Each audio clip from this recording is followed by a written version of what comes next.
సామెతలు మొదటి అధ్యాయము. దావీదు కుమారుడును ఇశ్రాయేలు రాజునైన సొలొమోను సామెతలు.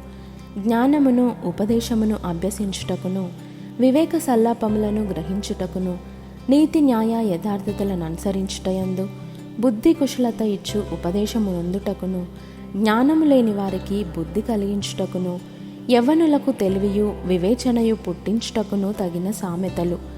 జ్ఞానము గలవాడు విని పాండిత్యము వృద్ధి చేసుకొనును. వివేకము గలవాడు ఆలకించి నీతి సూత్రములను సంపాదించుకొనును.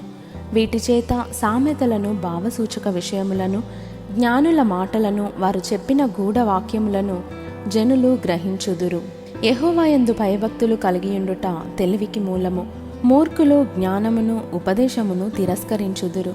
నా కుమారుడా, నీ తండ్రి ఉపదేశము ఆలకింపుము. నీ తల్లి చెప్పు బోధను త్రోసివేయకుము. అవి నీ తలకు సొగసైన మాలికయు, నీ కంఠమునకు హారములునై ఉండును. నా కుమారుడా, పాపులు నిన్ను ప్రేరేపింపగా ఒప్పకుము. మాతో కూడా రమ్ము, మనము ప్రాణము తీయుటకై పొంచియుందము. నిర్దోషి అయిన ఒకని పట్టుకొనుటకు దాగియుందము. పాతాళము మనుషులను మృంగివేయునట్లు వారిని జీవముతోనే మృంగివేయుదము. సమాధిలోనికి దిగువారు మృంగబడినట్లు వారు పూర్ణ బలముతో నుండగా మనము వారిని మృంగివేయుదము రమ్ము అని వారు చెప్పునప్పుడు ఒప్పకుము. పలు విధములైన మంచి సొత్తులు మనకు దొరుకును. మన ఇండ్లను దోపుడు సొమ్ముతో నింపుకొందము. నీవు మాతో పాలివాడవై ఉండుము. మనకందరికి నీ సంచి ఒక్కటే ఉండును అని వారు నీతో చెప్పుదురు. నా కుమారుడా, నీవు వారి మార్గమున పోకుము. వారి త్రోవలయందు నడవకుండా నీ పాదము వెనుకకు తీసుకొనుము. కీడు చేయుటకై వారి పాదములు పరుగులెత్తును. నరహత్య చేయుటకై వారు త్వరపడుచుందురు. పక్షి చూచుచుండగా వలవేయుట వ్యర్థము. వారు స్వనాశనమునకే పొంచియుందురు. తమ్మును తామే పట్టుకొనుటకై దాగియుందురు. ఆశాపాతకులందరి గతి అట్టిదే. దానిని స్వీకరించు వారి ప్రాణము అది తీయును. జ్ఞానము వీధులలో కేకలు వేయుచున్నది. సంత వీధులలో బిగ్గరగా పలుకుచున్నది. గొప్ప సందడిగల స్థలములలో ప్రకటన చేయుచున్నది. పురద్వారములలోను పట్టణములోను జ్ఞానము ప్రచురించుచు తెలియజేయుచున్నది. ఎట్లనగా, జ్ఞానము లేని వారలారా, మీరెన్నాళ్ళు జ్ఞానము లేని వారుగా ఉండగోరుదురు? అపహాసకులారా, మీరెన్నాళ్ళు అపహాస్యము చేయుచు ఆనందింతురు? బుద్ధిహీనులారా, మీరెన్నాళ్ళు జ్ఞానమును అసహ్యించుకొందురు? నా గద్దింపు విని తిరుగుడి, ఆలకించుడి. నా ఆత్మను మీ మీద కుమ్మరించుదును. నా ఉపదేశమును మీకు తెలిపెదను. నేను పిలువగా మీరు వినకపోతిరి.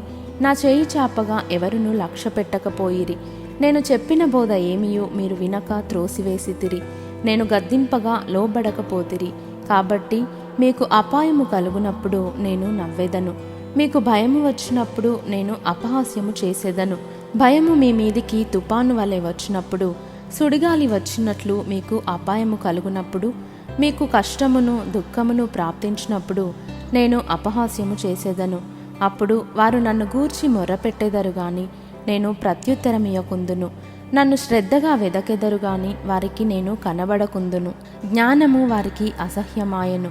యెహోవాయందు భయభక్తులు కలిగియుండుట వారికిష్టము లేకపోయెను. నా ఆలోచన విననొల్లకపోయిరి. నా గద్దింపును వారు కేవలము తృణీకరించిరి. కాబట్టి వారు తమ ప్రవర్తనకు తగిన ఫలమును అనుభవించెదరు. తమకు వెక్కసమగు వరకు తమ ఆలోచనలను అనుసరించెదరు. జ్ఞానము లేని వారు దేవుని విసర్జించి నాశనమగుదురు. బుద్ధిహీనులు క్షేమము కలిగినదని మైమరచి నిర్మూలమగుదురు. నా ఉపదేశమును అంగీకరించువాడు సురక్షితముగా నివసించును.